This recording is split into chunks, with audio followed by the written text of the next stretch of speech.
मेरी लाइन है, तो आप दुनिया में क्यों पड़े हुए हैं? आप पहाड़ों में जाके तपस्या क्यों नहीं कर रहे? क्या आप अभी कह रहे हैं जो संप्रदाय के लोगों ने जेल भेजना चाहिए, तो सबसे पहले आपको जाना चाहिए? पाकिस्तान दुनिया के अंदर चिल्लाता भागता फिरता है। औरत के नाम पे धब्बा है ये बात।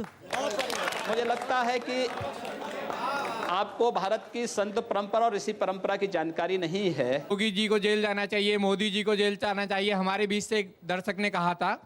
तो मैं कहना चाहता हूं, जो सांप्रदायिकता को सबसे ज्यादा बढ़ावा देते हैं उनका नाम है ओवैसी। तो ओवैसी को भी तो जेल में डालना चाहिए। क्या राम जी ने ऐसा करा है जैसा आप कर रहे हैं?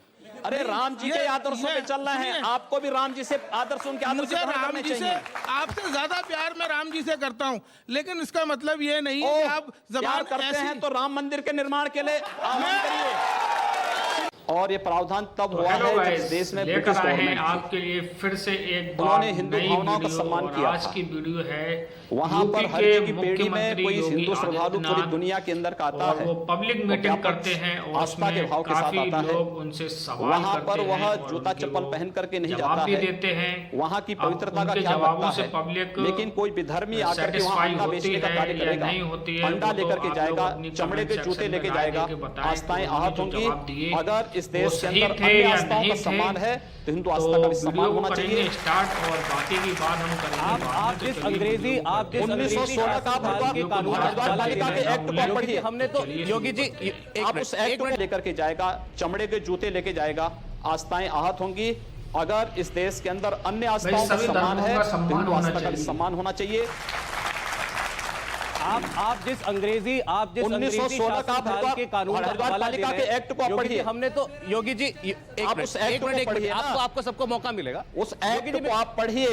आखिर आप इस बात को मुझे हैरानी इस बात से है, हमने हिंदुस्तान के बच्चे ने कानून होता है, इतिहास की किताब में स्कूल में क्या पढ़ा है आप जानते हैं? आपने भी पढ़ा होगा। अंग्रेजों की नीति थी, अंग्रेजों की नीति थी, भूत डालो राज करो, भूत डालो राज करो। और आप उस नीति का हवाला दे रहे हैं। नीति पर नहीं। मेरा दूसरा सवाल है, चलिए इस पे मेरा इस पे दूसरा सवाल गलत बात कर रहे हैं। मेरा इस पे दूसरा सवाल डालो राजनीति की नहीं, ये हिंदू आस्था का सम्मान है, इसी का सम्मान मैं होना उसी पर आ रहा हूं योगी जी, मैं उसी पर आ रहा हूं। ये बात उठाने की अब आपको आज जरूरत क्यों पड़ी? ये आज योगी आदित्यनाथ कह रहे हैं 1916 का कानून है, आज क्यों कह रहे हैं योगी आदित्यनाथ? मैं इसलिए कह रहा हूं क्योंकि मैं हरिद्वार में गया था, संतों की मीटिंग थी, संतों की मीटिंग में ये मांग उठी थी और उन्होंने इस बात को कहा था कि यहां पर कुछ लोग आकर के इस प्रकार का कृत्य कर रहे हैं। इसलिए मैंने प्रशासन से कहा, मैंने कहा 1916 के हरिद्वार पालिका एक्ट को लागू किया जाए और इसकी पवित्रता को, इसकी सुरक्षा को, इसकी मर्यादा को बनाए रखा जाए। जी, लेकिन जब आप योगी जी, जब आप जैसा सांसद, आप जैसा नेता जो कि पार्लियामेंट में नुमाइंदगी करता है एक बड़े हिस्से की राज्य के, जब वो ऐसी बात कहता है तो लोगों को लगता है कि ये समाज में विद्वेष फैलाने वाला बयान है, क्योंकि हिंदुस्तान में कहीं और ऐसी बातें सुनने को नहीं मिलती और देश की व्यापक आस्था का सम्मान होना चाहिए। अरे चलिए, इसी पर कुछ कहना चाह रहे हैं? पब्लिक में फूट डालते हैं आप राजनीति के ऊपर सब कुछ कह देते हो।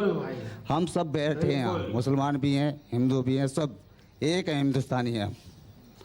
आपको ये बात से छुटकारा मिलना चाहिए और सबक ले लेना चाहिए। क्या आप पिछली सरकार पर छींटे मार रहे थे, उसके ऊपर बहुत अच्छा सवाल करता है, बहुत ही अच्छा भाई। 1 साल की राजनीति आपने किस बेस पे चलाई है, कैसे चलाई है? ऐसे चला है राजनीति? बिल्कुल भाई, ऐसे नहीं धर्म पे नहीं चलती है भाई, सही बात है। धर्मों पर नहीं चलती, जातियों पर नहीं चलती। सीखो, तुम्हें देख कर रोना आता। ये उपदेश भाईचारे की बात एक कश्मीर घाटी में जाकर करते अच्छा होता। मुझे लगता है कि हर हिंदू भाईचारे के उद्देश्य को अच्छी तरह समझता है और मुझे लगता है कि इनके उपदेश की आवश्यकता है, यानी कश्मीर में जाकर के उनके उपदेश करना चाहिए। इस प्रकार की तहरीर उनको कश्मीर में जाकर। एक और बयान मैं देखता हूं कि इस पर आप क्या सफाई देते हैं, ये सुनिए। याद रखिएगा, ये आपको तय करना है कि दिल्ली में राम यादव की सरकार बनेगी या की सरकार बनेगी, आपको स्वयं फैसला करना है। स्वामी जी, इस पर कौन से कानून का हवाला देंगे? देखिए, कानून का हवाला नहीं, इस मामले में साध्वी निरंजन ज्योति ने संसद में स्वयं खेद व्यक्त किया है। अच्छा ठीक है, वैसे इस पर तो खेद प्रधानमंत्री को भी प्रकट करना पड़ा। ये तो हम कह रहे हैं कि प्रधानमंत्री को आप ऐसे बयानों की वजह से उनको अपना एजेंडा छोड़ के इन पर कार्रवाई करना पड़ता है। नहीं, व्यवस्थित रूप से संसद की कार्रवाई चल सके इसके लिए उन्होंने संबंधित सांसद को फटकार भी लगाई थी और उन्होंने इसके बारे में जो भी वहां पे वक्तव्य रखना था संसद में रख दिया। उसके बाद मुझे नहीं लगता है कोई इस पे कुछ बात कहने के लिए। चलिए, आपने आज कम से कम ये रहस्योद्घाटन तो कर दिया कि साध्वी निरंजना ज्योति को फटकार पड़ी थी, नहीं तो ये कोई मानने को तैयार नहीं था। एक बयान और मुझे यकीन है कि इस पर बहुत खुलकर बोलेंगे योगी आदित्यनाथ। ये सुन लीजिए। कम से कम 4 बच्चे पैदा करो, एक हम साधु महात्माओं को दे दो, एक वो हमारे पत्रकार पूछे तो उल्लंघन हो रहा है तो एक सीमा पर भेज दो जवाब देने के लिए। कोई कायदा नहीं, वो भाई आप भी करो 4 बीवी 40 बच्चे। मैं कहता हूँ 4 बीवी 40 बच्चे हिंदुस्तान में नहीं चलेंगे, नहीं चलेंगे, नहीं चलेंगे। बड़ा साफ है कि वो किसके लिए कहना चाह रहे थे साक्षी महाराज इस बात को। जब नाम किसी का नहीं लिया है तो आप इस बात को किसी के साथ जोड़ के क्यों देख रहे हैं? एक ठीक है। दूसरी बात ये कि एक बात जो हमने कहा कि देश के विकास के लिए इस देश के अंदर एक समान जनसंख्या नियंत्रण का कानून देश के प्रत्येक व्यक्ति पर लागू होना चाहिए।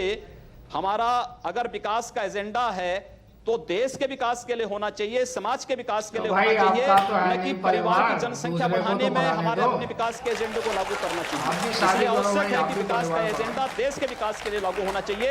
अपनी ताकत हम देश के विकास में लगाएं, न कि परिवार में संख्या बढ़ाने में लगाएं। ये बात आप साक्षी महाराज को भी बताते, साध्वी प्राची को भी बताते, जो कहते हैं कि हिंदुओं को भी 40-40 बच्चे, 4-4 बच्चे पैदा करने चाहिए। संसद में हम लोगों ने अपने भाषण में सारी बातें कही हैं और बराबर कहते हैं। अच्छा, इस पर कुछ सवाल है आप लोगों के? इनको बोलने दीजिए। आदित्यनाथ जी, मेरा नाम इस्लामुद्दीन है। पहले आप ये बताइए कि एक शायर ने लिखा है कि मिटा दे अपनी हस्ती को अगर मर्तबा चाहे, मिटा दे अपनी हस्ती को अगर मर्तबा चाहे, कि दाना खाक में मिलकर गुलो गुलजार होता है और जब निकल जाती है बू तो गुल बेकार होता है। आप फकीरी लाइन हैं तो आप दुनिया में क्यों पड़े हुए हैं? आप पहाड़ों में जाके तपस्या क्यों नहीं कर रहे? फकीर को चाहिए क्या? कौमी पक्ष चाहिए? फकीर को चाहिए कि बुलंदी पर पहुंचना और अपने खुदा से मिलना, उससे ताल्लुकात जोड़ना है। तुम जो ये द्वेष फैला रहे हो, ये जो राजनीति गंदी कर रहे हो, इस देश का बेड़ा गर्क करने पर तुलोगे नहीं। अभी मेरे 2-3 सवाल होंगे, एक जवाब ले लीजिए। मुझे लगता है इनको भारत के सन्यास का मतलब ही नहीं पता है अभी तक। बुद्ध ज्ञान प्राप्त होने के बाद अपने जीवन के 46 वर्ष लोक कल्याण के लिए समर्पित करते हैं। इस देश के अंदर ऋषि परंपरा राष्ट्रीयता के लिए समर्पित रही है और हम भी भारत की उसी राष्ट्रीयता को समर्पित होकर के राजनीति को एक मंच बना करके कार्य कर रहे हैं, जहां पर भारतीय राष्ट्रीयता का गला दबाने का कार्य हो रहा है। उन गला दबाने वालों को दरकिनार करने के लिए उस मंच के रूप में हम लोगों ने इस राजनीति को स्वीकार किया है। मुझे ब्रेक लेना होगा बहन जी, और ब्रेक के बाद जब लौटेंगे तो बहन योगी आदित्यनाथ से ये जानने की कोशिश करेंगे कि क्या इस सरकार का विकास के अलावा भी कोई एजेंडा है? क्या विकास की रफ्तार और ये सामाजिक एजेंडा, जिसे कुछ लोग गुप्त छुपा हुआ एजेंडा भी कहते हैं, ये दोनों साथ साथ चल सकते हैं? इस पर सवाल पूछेंगे। फिर पब्लिक मीटिंग में आज के मेहमान हैं महंत आदित्यनाथ। बहन जी, मैं सीधे कुछ सवालों के लिए जा रहा हूं लोगों के बीच में। योगी जी, मेरा नाम मुनेंद्र प्रताप सिंह है और मैं आपसे क्वेश्चन करना चाहता हूं कि जिस तरीके से मोदी सरकार में सलमान खान जैसे व्यक्ति ने एक व्यक्ति को, गरीब व्यक्ति को कुचल दिया शराब पीकर, तो उसको बेल मिल जाती है, जयललिता जी को बेल मिल जाती है, लेकिन साध्वी प्रज्ञा ठाकुर जिन पर आज तक कोई भी आरोप तय नहीं हुए और वो 6-7 सालों से जेल में बंद हैं, तो उनकी रिहाई के लिए मोदी सरकार क्यों कुछ नहीं कर रही है? आपका प्रश्न जायज है, लेकिन इस पर मोदी सरकार का बस नहीं है, क्योंकि भारत की न्यायपालिका स्वतंत्र है, सरकार का उस पर कोई नियंत्रण नहीं है, इसलिए न्यायिक उस पर सरकार का कोई हस्तक्षेप नहीं होता है। चलिए, मेरा नाम डॉक्टर अहमद खान है। आदित्य जी, आप वैसे तो बहुत भोले हो और बहुत चेहरा भी आपका ऐसा लगता है कि वाकई बहुत मासूम हो, लेकिन आप जब भी बात करते हो कुछ ऐसी बात करो जिसे पब्लिक के लिए अच्छी लगे और देश चलने की बात हो। आप करते हो कश्मीर की बात करते हो, आप करते हो पाकिस्तान से हम मुसलमानों की बात करते हो कि बाहर भेजो।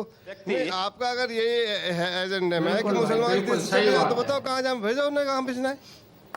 अगर आपका यही है भाई, आप तो योगी हो, आप तो कम से कम उनको आशीर्वाद दो। सारे देश के लिए सब फूल है आपके बराबर, आपके लिए। मैंने ये तो नहीं कहा कि मुसलमानों को पाकिस्तान भेज दीजिए। मैंने ये कहा भारत के प्रत्येक नागरिक को सुरक्षा प्रदान करना सरकार की जिम्मेदारी है और भारत की मोदी सरकार इस कार्य का निर्वहन कर रही है। लेकिन आपसे मैं पूछना चाहता हूँ, कश्मीर में हिंदुओं के साथ जो कुछ हुआ, क्या कभी आप लोगों ने निंदा किया? क्या अपने जुमे की नमाज में इन बातों को आप लोगों ने कभी खंडन किया कि कश्मीर के हिंदुओं पर जो अत्याचार हुआ है उसकी हम निंदा करते हैं? मेरी आपत्ति है, आपने भी कहा, मेरी आपत्ति है। अभी आपने कहा आप लोगों ने इससे क्या तात्पर्य है? क्यों नहीं खंडन किया इन्होंने? नहीं, इससे क्या तात्पर्य है? इन सब से जो ये प्रश्न पूछ रहे हैं, इन सब से मेरा तात्पर्य है कि इन लोगों ने आखिर इस बात का खंडन कभी क्यों नहीं किया कि कश्मीर में जो कुछ हिंदुओं के साथ हुआ वो गलत हुआ है। खंडन करें ये लोग भी उसका। ऐसे लोगों को कंडम किया जाना चाहिए जो देश के अंदर जाति और मजहब के आधार पर भावनाएं भड़का करके समाज को बांट रहे हैं और देश को कमजोर कर रहे हैं। मैं आपके चरणों में पहले तो कोटि कोटि नमन करता हूं। सर, मैं आपसे सिर्फ ये पूछना चाहता हूं, आपकी सरकार जो आई थी वो पाकिस्तान का एक मारे, अगर उसने हमारा इंडिया का एक मारा हम उनके 100 मारेंगे। जिस दिन से सरकार बनी है उस दिन से कश्मीर में डेली पंगे हो रहे हैं। चीन हमें डांट रहा है, क्या ना श्रीलंका हमें डांट रहा है। दूसरी बात, पहलू जो हमारे सवाल का ये है, क्या आप कह रहे हैं जो संप्रदाय के लोगों ने जेल भेजना चाहिए तो सबसे पहले आपको जाना चाहिए?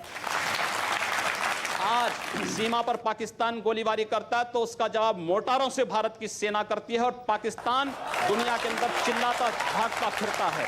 ये भारत की मजबूत विदेश नीति को प्रदर्शित करता है और भारत की सुरक्षा को प्रदर्शित करता है। आज चीन भारत की सीमा में घुसने का दुस्साहस नहीं करता है।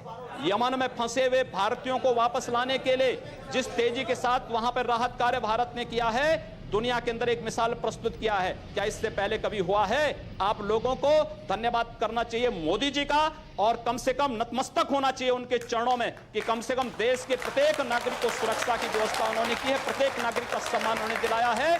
एक ब्रेक के लिए रुकेंगे और ब्रेक के बाद हम महेंद्र आदित्यनाथ जी से ये जानने की कोशिश करेंगे कि जो बातें वो कह रहे हैं अगर वो इतनी अच्छी हैं और राष्ट्र के लिए इतनी जरूरी हैं तो फिर प्रधानमंत्री मोदी को अलग अलग मंचों से कभी पार्लियामेंट में भी इनके बयानों पर सफाई क्यों देनी पड़ती है, क्यों शर्मिंदगी उठानी पड़ती है, पूछेंगे।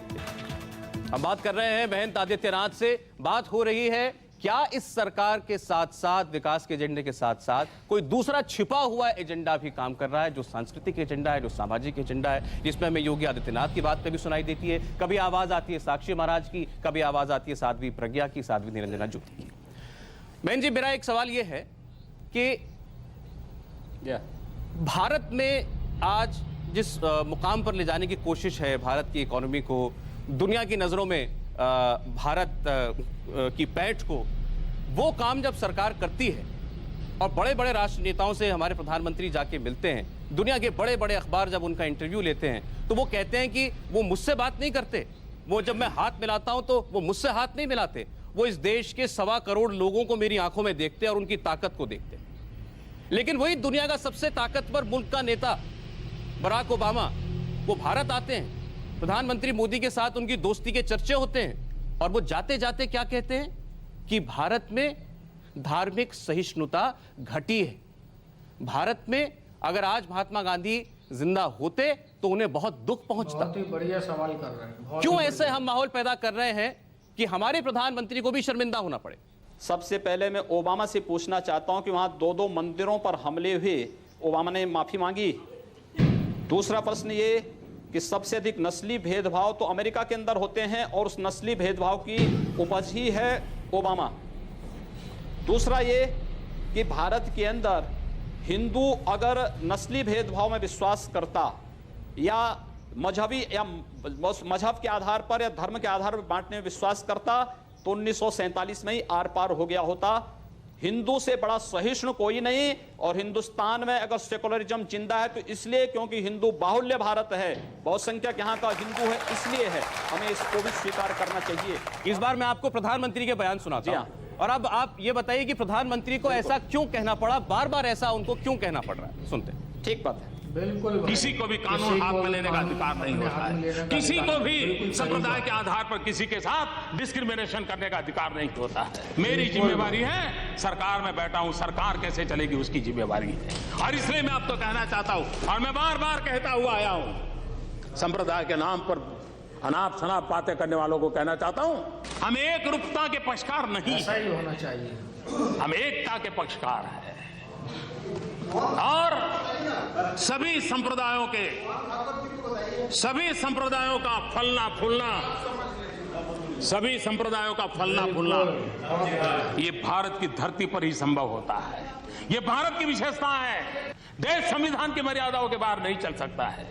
ये बातें उनको इसलिए कहनी पड़ी क्योंकि ऐसा माहौल बना कि सरकार और अगर सरकार नहीं तो पार्टी से जुड़ी, संघ से जुड़ी कुछ ऐसे संगठन हैं जो लगातार इस प्रकार के एजेंडे को आगे बढ़ा रहे हैं, जिससे विद्वेष फैल रहा है समाज में। प्रधानमंत्री जी ने जो बात कही है, एक संवैधानिक पद पर बैठा हुआ कोई भी व्यक्ति इस प्रकार की बात करेगा और उसको करना भी चाहिए कि भारत के अंदर अल्पसंख्यक और बहुसंख्यक के आधार पर हमने नहीं बांटा है, ये किसने बांटा है, यह आज तय होना चाहिए।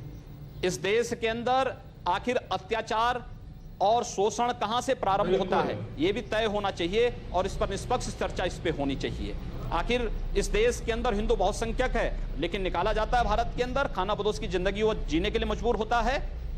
दुनिया के अंदर आश्चर्य होता है इस बात को लेकर के कि दुनिया के अंदर अल्पसंख्यक समुदाय धर्मांतरण जैसे कानून बनाने की मांग करता है, क्योंकि जिसके उनका अस्तित्व न समाप्त हो। भारत के अंदर बहुसंख्यक समाज को अपने अस्तित्व को बचाने के लिए धर्मांतरण पर कानून बनाने की मांग करनी पड़ी है। यह उनके साथ हो रहे भेदभाव को प्रदर्शित करता है। आप एक तरफ मांग करते हैं धर्मांतरण पर कानून की और दूसरी तरफ अभियान चलाते हैं घर वापसी का, दोनों एक साथ कैसे चल सकती हैं? बिल्कुल, हम कहते हैं इस बारे में जी, इसमें कोई बुराई नहीं।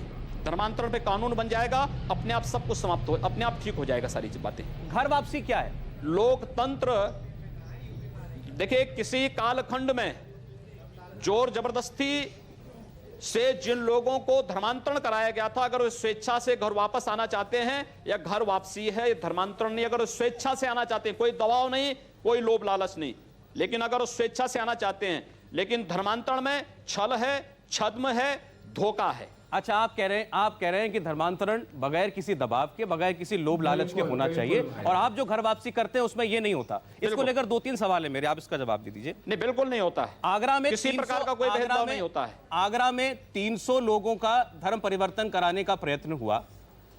आप गलत बोल रहे हैं। देखिए, आगरा में कोई भी किसी प्रकार का कोई धर्मांतरण न हम लोगों के संगठन ने किया था, न हम लोगों की किसी संस्था का उसमें कोई योगदान था। जी, अब आप बड़ी आसानी से बच के निकलना चाह रहे हैं बहन जी। बढ़िया सवाल है।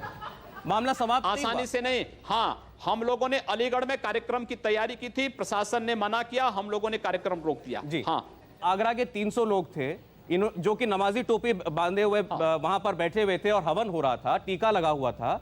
उसके बाद ये कहा गया कि इनका धर्म परिवर्तन कराया जा रहा था और ये स्वेच्छा से कराया जा रहा था।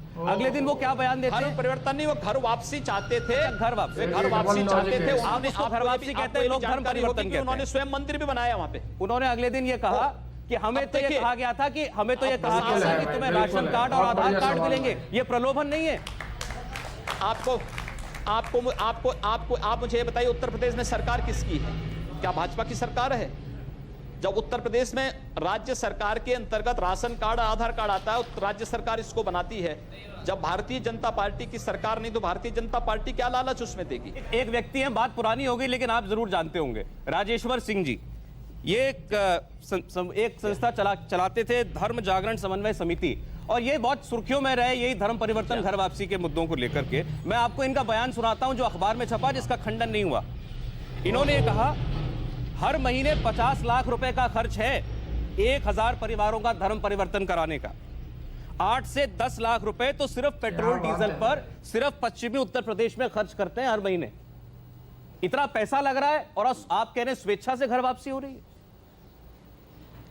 लोभ लालच पे नहीं ना, और हर वक्तव्य का खंडन नहीं किया जाता है। जो व्यक्ति बोल रहा है, किस परिप्रेक्ष्य में बोल रहा है, जब मैंने उनका वक्तव्य पढ़ा होता तो मैं उस पर कोई प्रतिक्रिया दे सकता था।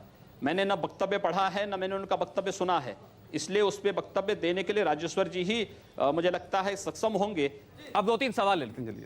आदित्य जी, मेरा नाम डॉक्टर फहीम बेग है। और मैं आपसे एक चंद सवाल पूछना चाहता हूँ।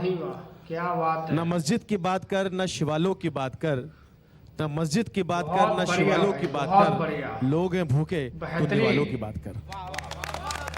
मुझे आप बताइए कि धर्म, वस्त्र बिल्कुल और भोजन इसमें कोई शक किसी भी व्यक्ति का निजी मामला होता है। हम आपसे नहीं कहेंगे आप पैंट शर्ट पहनिए, कोट पहनिए, टाई पहनिए, क्योंकि आपका निजी मामला है। ये कुर्ता धारण करना, ये कलर पहनना, ये आपका निजी मामला है। तो आप इस निजी मामले को क्यों उठाकर सियासत करते हैं? बहुत और बढ़िया इस सियासत सवाल है में भाई, आपको बहुत ही मुंह की बेहतरीन। खानी पड़ी है यूपी में। 73 सीटें जीते हैं। सुनिए, आपके और उपचुनाव की बात कर रहा हूँ। सुनिए, आपने आप 15 यूपी में के बारे से में सिर्फ जानकारी 2 सीटें जीती। 15 में से 2 सीटें जीती। हम लोग दिला देता हूं, मैं याद दिलाता हूं। वो आपको कुछ जानकारी नहीं है। हम 80 में से 73 सीटें जीते हैं। मैन जी वो कह रहे हैं आपने लव जिहाद का अभियान चलाया था। 11 में से 8 सीटें हार गए थे उत्तर प्रदेश के उपचुनाव में। देखिए, उत्तर प्रदेश में उपचुनाव कोई भी होते हैं, यह सत्ता का चुनाव होता है। और घबराइए मत कि हम लोग 2017 के चुनाव में पूर्ण बहुमत की सरकार यूपी में बनाएंगे। आपको मुझे लगता है पहले से मैं इस बात की बधाई दे रहा हूं। योगी जी, मेरा सवाल ये है, अभी 2 हफ्ते पहले मुलायम सिंह जी ने मोदी जी से एक गुप्त मीटिंग की, और हम सभी लोग जानते हैं मुलायम सिंह जी एक संप्रदाय विशेष की रहनुमाई कर रहे हैं। तो क्या कोई ऐसा हिडन एजेंडा है मोदी जी और मुलायम सिंह जी के बीच में, जो कि जातिगत ध्रुवीकरण करने का एक प्रपंच रचा जा रहा है? क्या कुछ ऐसा है? मोदी जी पूरे देश को चला रहे हैं, पूरी दुनिया को नेतृत्व दे रहे हैं। और किसी भी व्यक्ति या भारत का कोई भी नेता, राजनेता उनसे मिल सकता है, अपनी बात रख सकता है। मुझे लगता है कि भारतीय राजनीति का सबसे अविश्वसनीय चेहरा है श्री मुलायम सिंह यादव का। और इसलिए मुझे लगता है कि मुलायम सिंह के साथ कम से कम हम लोगों का कोई हिडन एजेंडा नहीं हो सकता है, कोई गुप्त एजेंडा नहीं हो सकता है। मेरा नाम शशि शर्मा है और मैं आपसे पूछना चाहूंगी कि मैं भी एक पंडित फैमिली से बिलोंग करती हूँ, ठीक है, लेकिन क्या अगर मुझे कोई कहेगा कि मैं मस्जिद में जाके नमाज पढ़ूं तो क्या मैं इस उम्र में पढ़ पाऊंगी? नहीं पढ़ पाऊंगी ना। तो फिर वो जो मुसलमान है जिनको हिंदू बनाया जा रहा है, क्या वो हमारी इसे जो मान पाएंगे? क्या जॉब कर पाएंगे? कर पाएंगे? आपको मुझे अरे अच्छे से उनके जवाब पूर्वज दीजिए। अगर हिंदू थे, वापस हिंदू बनना चाहते, कौन बुरा है? बिल्कुल उनको स्वीकार किया जाना चाहिए। और एक और, अगर कोई आना चाहता, हमें अपने दरवाजे नहीं बंद करना एक चाहिए। और कि जो साध्वी जी ने कहा कि 40 बच्चे नहीं 4 बच्चे पैदा करो, उन्होंने एक क्यों नहीं किया? औरत के नाम पे धब्बा है ये बात। मुझे लगता है कि आपको भारत की संत परंपरा और ऋषि परंपरा की जानकारी नहीं है, और उसके बारे में पहले जानकारी ले लीजिए और तब जाके वक्तव्य देती तो अच्छा रहता। नहीं स्वामी जी, वो ये कह रही हैं कि एक महिला से कहना कि 4 बच्चे पैदा करो, 40 बच्चे पैदा करो, औरत मशीन नहीं है ना बच्चा पैदा करने की।